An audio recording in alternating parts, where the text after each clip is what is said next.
A paz do Senhor Jesus, você adolescentes que nos acompanha nesta hora. Estamos aqui para mais uma aula da Escola Bíblica Dominical.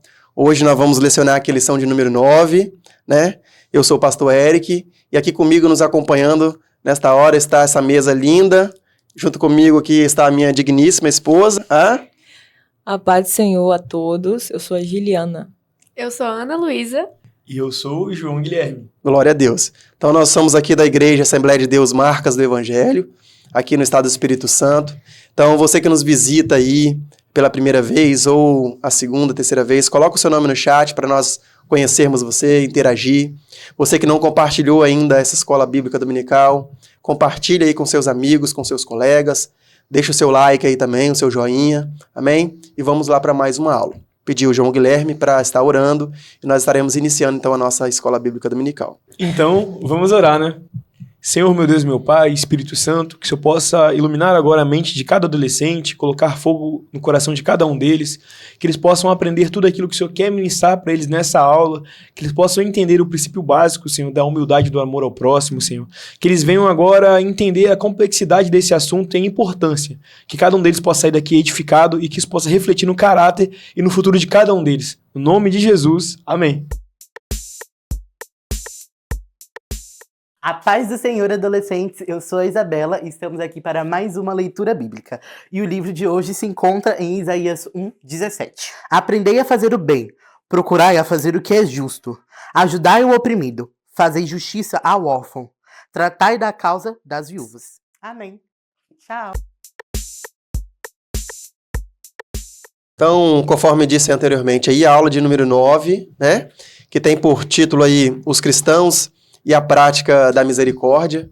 Então, são temas que nós vamos tratar aí de princípios da nossa igreja, né? Que tem por base da nossa fé aí. Então, no primeiro ponto, nós vamos ver a respeito um pouquinho sobre o princípio da misericórdia e da justiça, e tudo isso revelado no Antigo Testamento ainda. Então, na lição anterior, vocês pôde aí estudar um pouquinho sobre o amor. Então, vai corroborar então um pouquinho com esses conhecimentos que vocês já tiveram aí da aula anterior. Então, hoje nós vamos dar continuidade, trazendo aí a respeito da misericórdia e da justiça, né? Que acontece não só no Novo, como também no Antigo Testamento. Então, nós vamos aprofundar um pouquinho aí no decorrer da aula.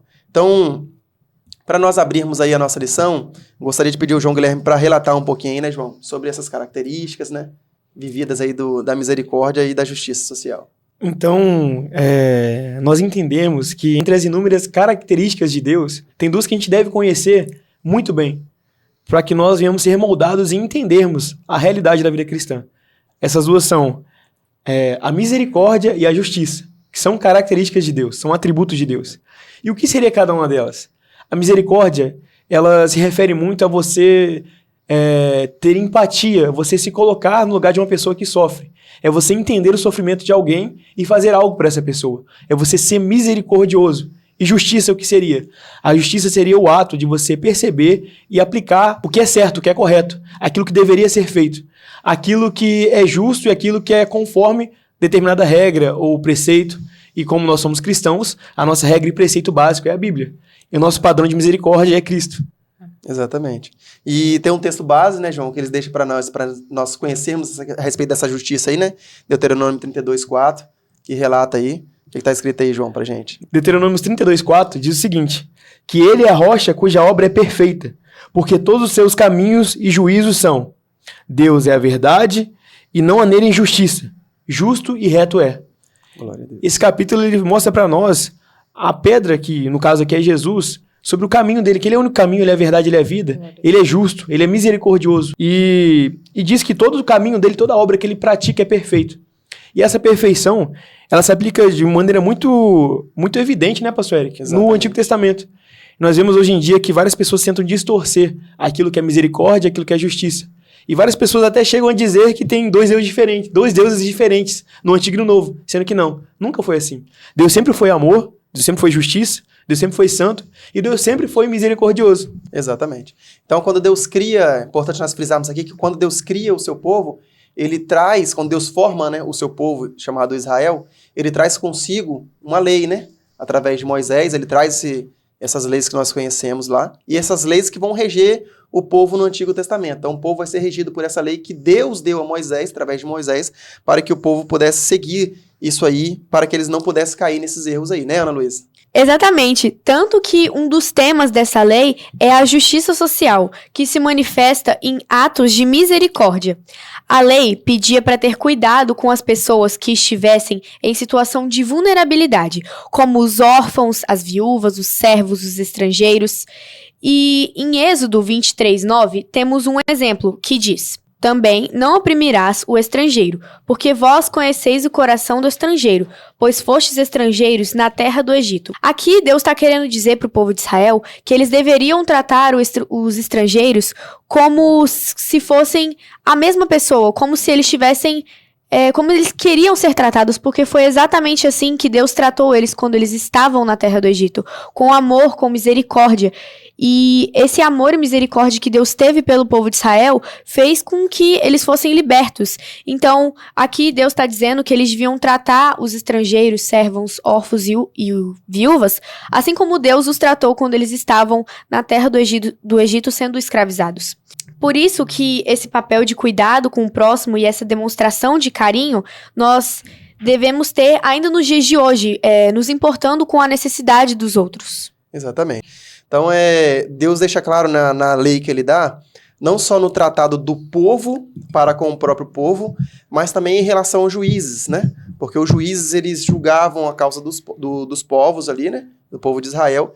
E Deus deixa essa regra também para eles, né? Esse preceito também para eles, para que eles não julgassem as causas do povo de maneira injusta. Porque Deus queria que eles fossem justos. Tanto que Deus deixa claro isso lá em Levíticos 19, verso 35 e 36, que ele diz assim: não cometereis injustiça no juízo, nem na vara, nem no peso, nem na medida. Balanças justas, pedras justas, efa justo e justo ins tereis. Eu sou o Senhor, vosso Deus, que vos tirei da terra do Egito. Ou seja, os profetas também abordaram sobre esse tema da justiça social, que quando nós falamos de justiça social é justamente o cuidado ao próximo, né? É o que nós chamamos hoje de ação social. Então a justiça social é justamente esse tema também, que as pessoas relativizam hoje isso aí. Então os profetas já falavam isso. O próprio profeta Jeremias relatou isso e denunciou os governantes e o povo daquela época que estavam praticando a injustiça. Ou seja, Jeremias chama a atenção deles ali, né, para o povo de Israel, fala assim, ó, vocês estão deixando de praticar um mandamento que Deus deu a vocês através do meu servo Moisés. Então, pratiquem a justiça, pratiquem a ação social, pratiquem a misericórdia, porque vocês já viveram isso na terra do Egito, sabem como é que funciona isso, então nós devemos praticar, porque eu sou justo e eu também deixei a minha lei para que vocês cumpram essa justiça em vocês. Então, eles já não estavam mais praticando aquilo que Deus havia deixado na sua lei. Não é isso, Gi? Exatamente. Tanto que no texto base dessa lição, vemos o profeta Isaías confrontando o povo de Judá, né? Que eles estavam buscando a Deus e jejuando nos dias de festa, né? Dia de alegria, mas esquecendo do verdadeiro jejum, deixando de cumprir as leis. Qual eram essas leis? Eram zelar e cuidar pelos órfãos, por esses cuidados, né? Pelos mais carentes. Tanto que Deus declara que a sua vontade não é apenas que o seu povo jejuasse. Ele queria que eles cumprissem a lei, os cuidados. Seja promovida que a comida seja repartida, no caso, cuidado, né? Repartir aquilo que eles tinham com os mais necessitados. Miqueias também traz isso quando diz que o Senhor quer que façamos o que é direito e que amemos uns aos outros, em dedicação, e que vivamos em humildade e obediência. Exatamente. Então não é só aquela parte espiritual, né, que nós conhecemos. Não é só estar nos cultos, né? Não é só adorar, cantar, louvar, se nós não cumprirmos os propósitos estabelecidos, né, João Guilherme? É muito interessante isso, pastor, que a palavra de Deus ela é vertical e horizontal. Isso. Ou seja, ao mesmo tempo que ela olha as coisas espirituais, o jejum, a oração, que são cruciais e fundamentais na vida do cristão, ela também olha a parte horizontal, que no caso é o próximo, o amor ao próximo. Tanto que os dois mandamentos que Jesus frisa para nós seguirmos, quando ele resume os mandamentos, é amar a Deus, no caso, o vertical, e amar ao próximo, o horizontal. Glória. Antes de qualquer pensador ou filósofo inventar ou pensar nesse tipo de ação social ou pensamento social, como a gente aprende na escola, na sociologia, onde a gente é ensinado que eles inventaram a ação social ou os programas do governo. Não é nada disso. Nós vemos que nessa época aqui, o único povo que cumpria isso, que dava valor ao estrangeiro, que tratava bem os órfãos e as viúvas, era o povo de Deus. Então, o próprio Deus, ele é o criador das verdadeiras ações sociais. Exatamente. Então, tudo de bom na história da humanidade, adolescentes, veio da Bíblia, veio de Deus. E o mundo vai tentar o tempo todo pregar o contrário, que foi um filósofo, que, por exemplo, foi Karl Marx que inventou isso, ou que foi o comunismo que instituiu isso. Isso não tem nada a ver, porque o próprio Deus instituiu isso a seu povo no deserto. Isso na época, isso antes de Cristo. Agora imagine nós hoje em dia. Nós devemos olhar o nosso próximo com um olhar de amor. Nós devemos focar nas coisas espirituais e também nas coisas materiais, no caso, o amor ao próximo. Não é, pastor? Então, para nós entendermos quão importante é esse tema aqui, para não deixarmos isso se relativizar, né? E não sabermos o foco, né? A essência de onde isso tudo veio. E aí, adolescente? Tudo certo com você? Estamos aqui agora no nosso momento Curiosidade, onde vamos apresentar algumas informações que irão agregar a sua aula de hoje. E começamos este momento com a seguinte pergunta: você tem sido misericordioso? Reflete aí. Vamos lá? Vem comigo.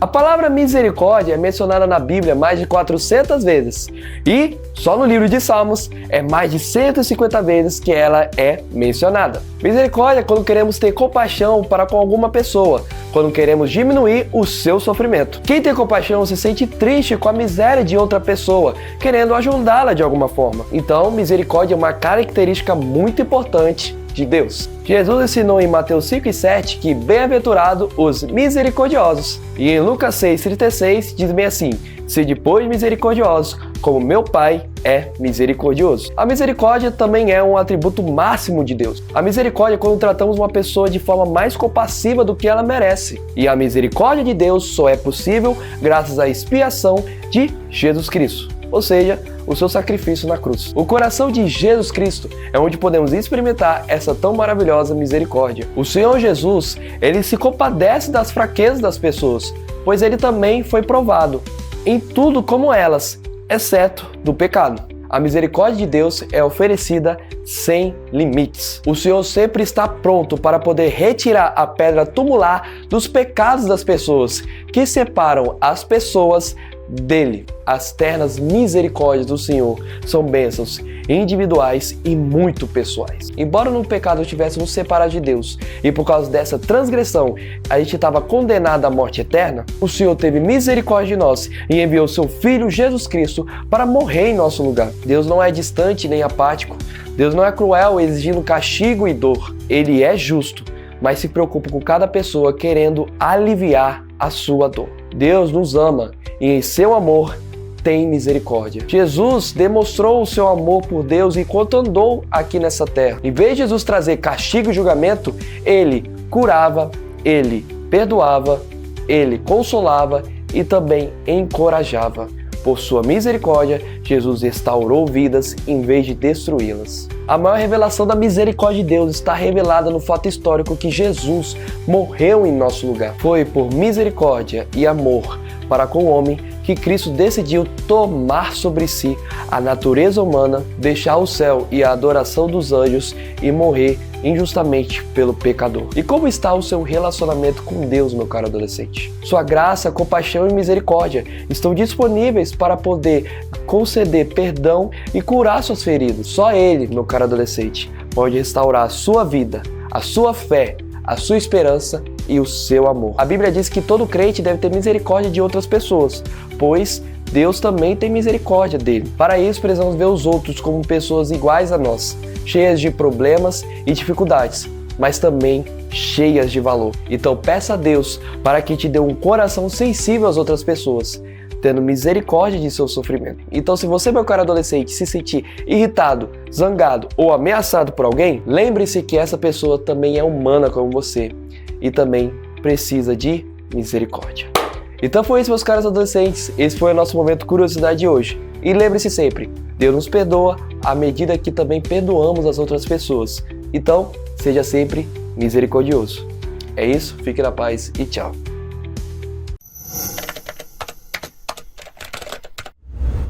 Glória a Deus, então. Segundo ponto, então, já que nós traçamos agora do Antigo Testamento, nós vamos ver que agora isso está presente também no Novo Testamento. Tanto que o segundo ponto diz aí, o princípio da misericórdia e da justiça no Novo Testamento. Então, o que nós podemos dizer sobre isso aí, João Guilherme? E como nós entendemos, adolescentes, que a Bíblia é um livro perfeito, não tem contradição na Bíblia. A Bíblia se conecta o tempo todo, todos os livros, todos os capítulos, todos os versículos. E como Deus ele era justo, amoroso e santo no Antigo Testamento, e misericordioso principalmente, que a gente está falando sobre isso, no Novo Testamento vai ser a mesma coisa. Nós vamos aprender sobre a misericórdia de Deus, que o próprio Jesus Cristo, ao descer dos céus, nos ensina aqui na Terra. E no Sermão do Monte, ele fala algo muito interessante, que é sobre as bem-aventuranças. No capítulo 5, versículo 6 ao 7, ele fala: bem-aventurados os que têm fome e sede de justiça, porque eles serão fartos. Bem-aventurados os misericordiosos, porque eles alcançarão a misericórdia. Nós vemos até na própria oração do Pai Nosso, que manda nós perdoarmos nossos devedores, assim como nós somos perdoados por Deus. Ou seja, um princípio básico é ser misericordioso com o nosso próximo, é amar o nosso próximo, é olhar com um olhar de empatia. Jesus frisava isso bastante, o tempo todo no Antigo Testamento. Enquanto os fariseus, eles não tinham um olhar de compaixão com o seu próximo, com os carentes, com os necessitados, Jesus não, Jesus era o contrário. Ele falava que nós devíamos amar e olhar essas pessoas como a nós mesmos. Então nós vemos que o tempo todo Jesus frisa isso, sobre o amor, a misericórdia, sobre as ações sociais. Tanto que ele frisa aí, né, o João Guilherme, que ele, no dia que Jesus vir, né, no dia que ele vir, ele vai separar as verdadeiras ovelhas. E ele cita as características dessas verdadeiras ovelhas. Ele traz quais são essas verdadeiras ovelhas. Ele fala assim, as verdadeiras ovelhas são aquelas que oferecem comida a quem tem fome, são aquela que dá água a quem tem sede. Jesus ainda afirma que ele dirá que aqueles que assim fizerem, ou seja, aqueles que cumprirem essa palavra, ele vai falar assim, é como se vocês fizessem a mim mesmo. Então, naquele dia que ele vir, ele vai separar as verdadeiras ovelhas. E eu espero estar nessas verdadeiras Glória ovelhas. a Deus, eu também. Espero estar cumprindo isso. Né, Ana Luísa? Por isso que Jesus tem essa tarefa tão importante para nós do cuidado com os que necessitam. Porque o evangelho, ele é isso, ele é demonstração de amor, afeto, carinho, cuidado. O evangelho, eles são as boas novas. E quando nós fazemos isso ao nosso próximo com amor e verdade, estamos fazendo ao próprio Cristo. E ele ainda nos recompensará por isso. Que Deus traga essa justiça social aos nossos corações como prioridades, para não sermos separados como ovelhas desobedientes. Meu Deus. Ai, Deus, misericórdia. Eu acredito que vocês, adolescentes, já tenham vivido isso, passam por isso, já conhecem ou conhecerão alguém que passa por esses momentos de dificuldade. E se nós, como cristãos, não estivermos disponíveis e com os olhos abertos para enxergar isso, nós deixamos isso passar batido e nós estaremos caindo em descrédito. Os próprios fariseus tentaram fazer isso com Jesus, né? Tentaram achar em Jesus culpa, tentaram achar em Jesus injustiça, né? Tanto que quando João relata a história, o evangelista João relata a história lá no capítulo 8, ele traça a história da mulher que foi achada em adultério. E ele traz os fariseus trazem essa mulher para que Jesus julgasse ela, achando que Jesus iria usar de injustiça. Mas Jesus usou a lei. Não da forma como eles queriam, porque a justiça deles era diferente da justiça de Deus. Então eles queriam que a mulher fosse o quê? Apedrejada. Eles queriam que a mulher padecesse pelo erro que ela tinha cometido. E Jesus, escrevendo na areia ali, fala o quê? Aquele que não tem pecado, atire a primeira pedra. Então ali todos largaram a pedra e Jesus julgou aquela mulher de maneira justa. Ou seja, ele usou de justiça. Mesmo os fariseus armando cilada para ele, armando laço para ele, Jesus não caiu no laço dos fariseus, nem dos saduceus. Jesus, ele sabia o seu propósito. Jesus sabia para que ele veio. Ele cumpriu o seu propósito. Por isso eu deixo claro aqui, que quem cumpre o propósito estabelecido por Deus, não cai em erro, não cai em descrédito e cumpre sempre a misericórdia e a justiça de Deus. A Bíblia também mostra que esse princípio também foi exercido pela igreja primitiva em Jerusalém. Agora nós estamos com uma convidada especial. Priscila, conte pra nós o que tem acontecido entre vocês. Claro, nós estamos vivendo um tempo maravilhoso. As pessoas estão vivendo em comunhão e todos ajudando uns aos outros. Outra coisa também, que as pessoas começaram a vender os seus terrenos e darem dinheiro aos necessitados. Então, como assim as pessoas venderam as suas próprias casas? Sim, semana passada, Barnabé vendeu sua propriedade e deu dinheiro aos discípulos. Milagres acontecem todo o tempo. Semana passada também, um coxo foi curado. Minha vizinha também foi curada. E a irmã da minha amiga também foi liberta de um espírito maligno. Milagres acontecem todo o tempo. Uau, isso tudo é mesmo incrível! Além disso, nós vivemos em comunhão e alegria. Comemos juntos, oramos juntos e louvamos a Deus. Veja que coisa linda, né? Hoje, não sei se é essa a palavra correta, mas eu duvido, né? Você que tem uma casa linda, bela, ou até mesmo humilde, vendo que o irmão necessitado precisa de ajuda, venderia seu bem para repartir? Eu acho que jamais, né? Hoje, tudo que a gente faz aqui na Terra é basicamente isso: correr atrás de um teto para não pagar aluguel, é ter um carro razoável para nos levar até mesmo para missões, né? Buscar levar irmãos, é assim que eu faço com o meu. E pensa você vender para repartir. Naquele tempo eles faziam, né? E os irmãos se reuniam com os apóstolos para orar e repartir o pão. A igreja primitiva praticava o amor cristão. Quando isso é feito pela igreja, a mensagem passa a ser ainda mais eficaz ao seu propósito. Era tão sério o propósito da igreja primitiva em se organizar para atender às necessidades, né, sociais, que naquele tempo os apóstolos, que seriam hoje os pastores, não podiam, né, largar de levar a palavra, só tinham ele com esses cuidados. Então, o que eles fizeram? Pegaram os irmãos que tinham uma vida reta diante do Senhor, né, reta diante da palavra, como hoje a gente, quando levanta presbítero, né, é analisado se ele é um homem de fé, um homem que está sempre na igreja, que tem uma família reta diante do Senhor, os filhos irrepreensíveis. Então, naquele tempo era feito isso. Os apóstolos pegavam, faziam essa análise com outros irmãos, para eles poderem cuidar da ação social, né? Para ter a pessoa certa para esse cuidado, para não ficar sempre o pastor sobrecarregado. E aí, sim, eles davam conta. Os apóstolos levavam a palavra, né, ao povo, e esses homens, veemente ao Senhor, firmes na palavra do Senhor também, faziam esse cuidado com a ação social. Em Tiago também demonstra essa importância quando deixa escrito que a religião pura e verdadeira é essa: ajudar os órfãos e as viúvas. Exato. Paulo também trata desse tema quando instrui Timóteo a proteger as viúvas e também ajudar os necessitados. Esses exemplos ainda devem ser parâmetros nos dias de hoje. Exatamente. Glória a Deus. Então isso não ficou restrito, nem esquecido, né, no passado, nem no Antigo Testamento, nem no Novo Testamento. Isso ainda cabe a nós, tá, adolescentes? É cabível a nós ainda ajudar o nosso próximo, estender as nossas mãos.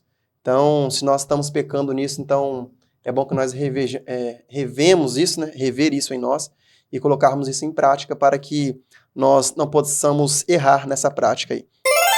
Terceiro ponto, então, da nossa lição aí, a prioridade é a pregação do Evangelho.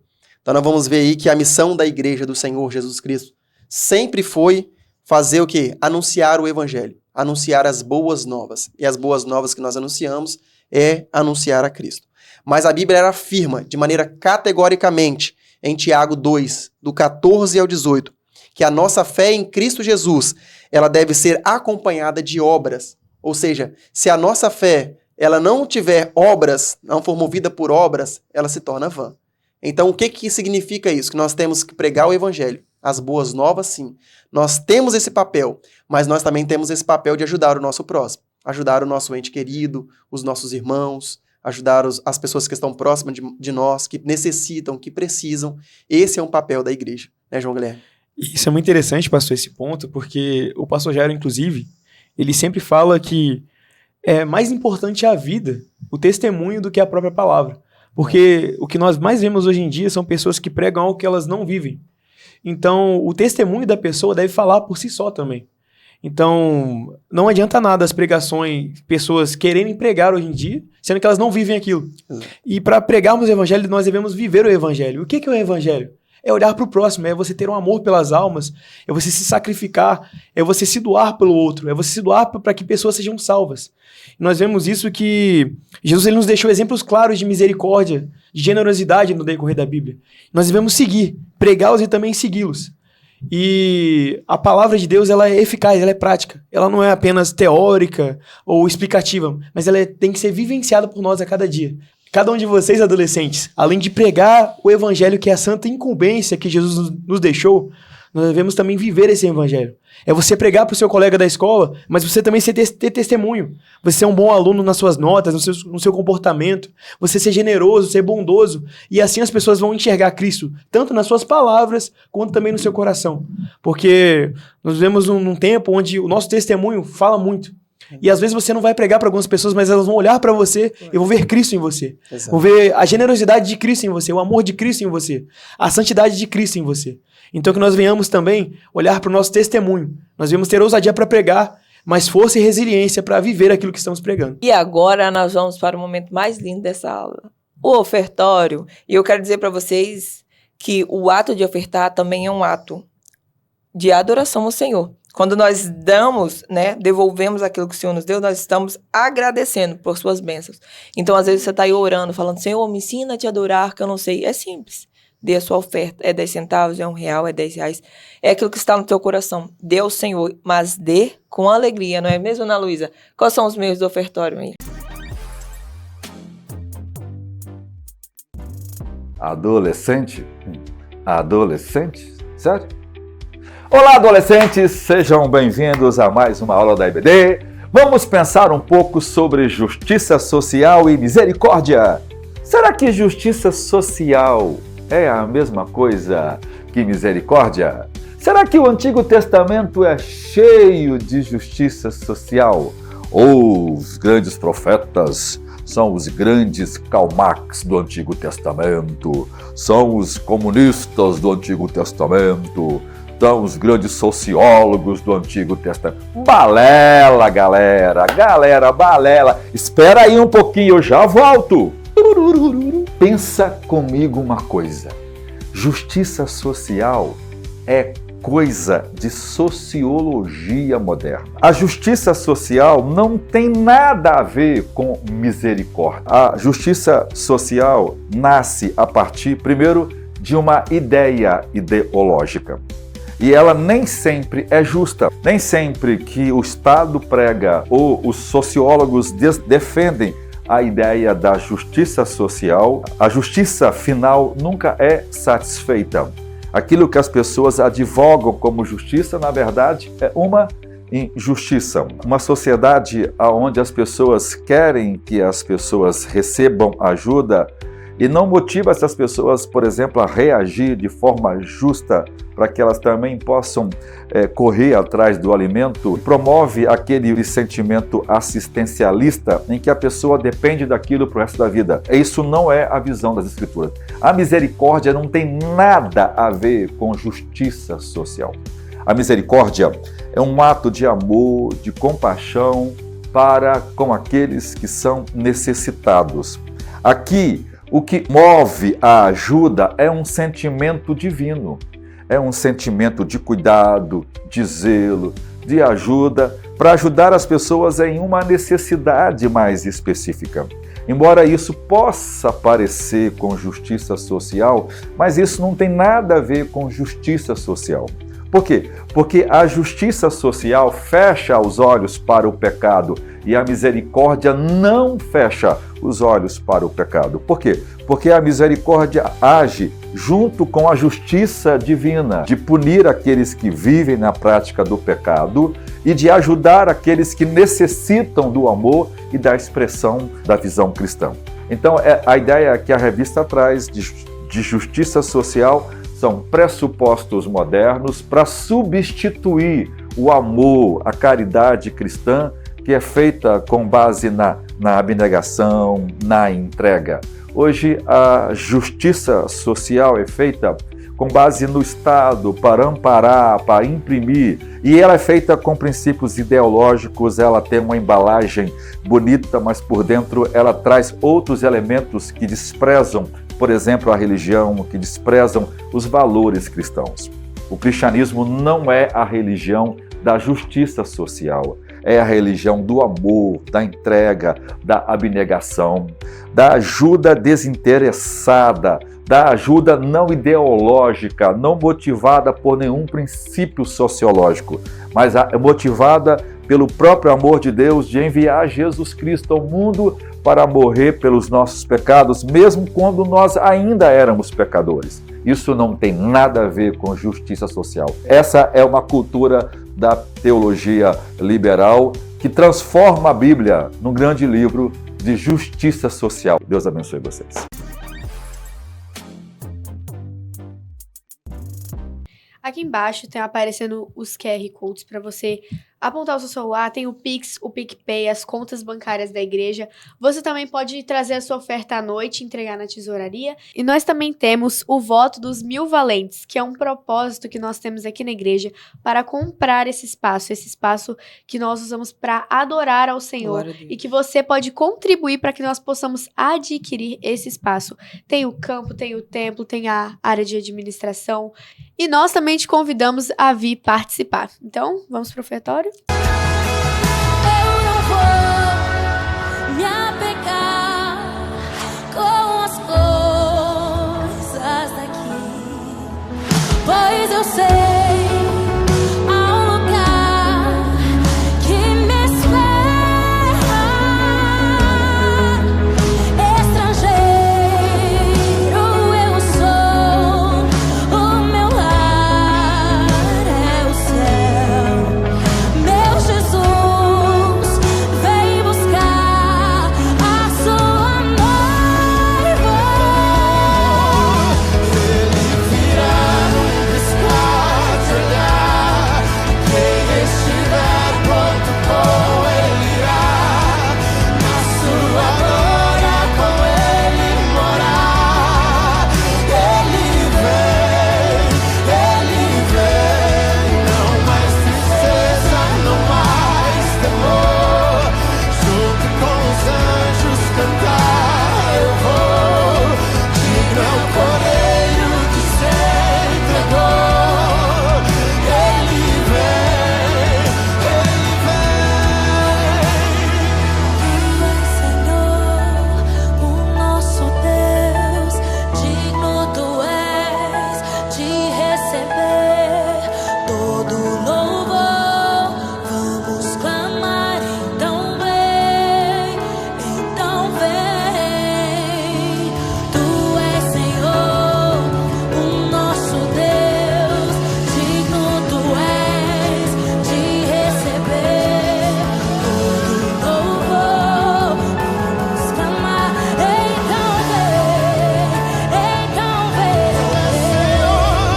Tu és, Senhor, o nosso Deus, digno tu és de receber todo louvor.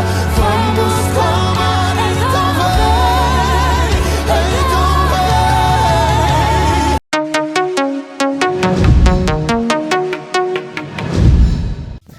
E aí, adolescentes, tudo bem com vocês?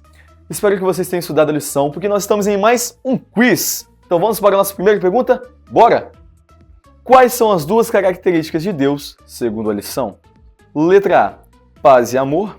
Letra B, bondade e fidelidade. Letra C, misericórdia e justiça. Ou letra D, verdade e graça. Tempo na tela.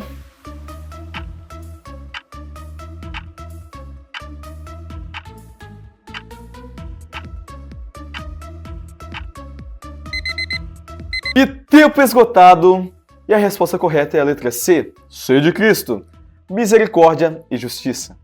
Pergunta número 2. Quando Deus formou Israel, o que deu a eles por meio de Moisés? Letra A, a fé. Letra B, a obediência. Letra C, o cativeiro. Ou letra D, as leis.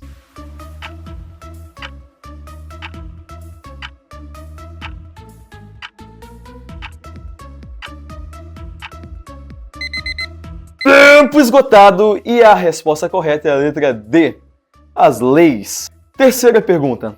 Qual a missão da Igreja de Cristo? Letra A, anunciar o Evangelho. Letra B, ensinar as Escrituras. Letra C, fazer discípulos. Ou letra D, todas as afirmativas estão corretas. Tempo na tela.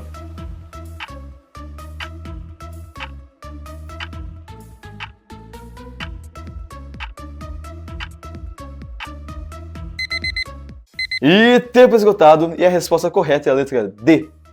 Todas as afirmativas estão corretas. E agora a nossa quarta e última pergunta. O que os fariseus tentavam achar em Cristo Jesus? Letra A, falhas e injustiças. Letra B, acertos e injustiças. Letra C, liberdade. Ou letra D, salvação.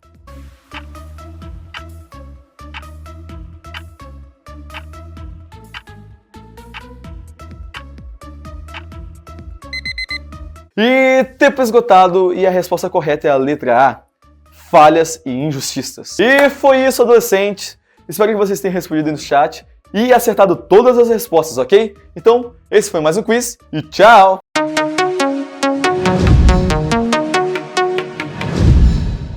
Concluindo então a nossa lição, quero deixar aqui uma frase para vocês. Se Jesus voltasse hoje, adolescentes, qual dessas ovelhas vocês seriam? A ovelha que ele separaria? A ovelha que cuida um do outro, que dá comida e bebida? Ou você seria a ovelha que pecou nisso? Eu vou deixar para vocês uma frase de John Wesley, que é a seguinte: não há limite para a misericórdia de Deus, e não deve haver limite para a nossa misericórdia para com os outros. A forma como nós tratamos os outros pode afetar naquilo que iremos receber de Deus. E ele nos deu este mandamento: quem ama a Deus, ame também o seu irmão. 1 João 4, 21. Oremos. Senhor, Deus e Pai, queremos te agradecer pela oportunidade de poder falar da Tua palavra, de poder ensinar e aprender uns com os outros. Que o Senhor possa guardar o nosso coração, nos ensinar, Senhor Jesus, a concentrar a nossa vida, Senhor Jesus, na palavra, na meditação e nos servir ao Senhor e ao nosso próximo. Que o Senhor possa estar conosco, continuar conosco, dar-nos livramento, Senhor, para que possamos colocar em prática tudo aquilo que foi ensinado aqui. Em nome de Jesus, eu te agradeço. Amém. Amém. Tchau, adolescentes! Até mais.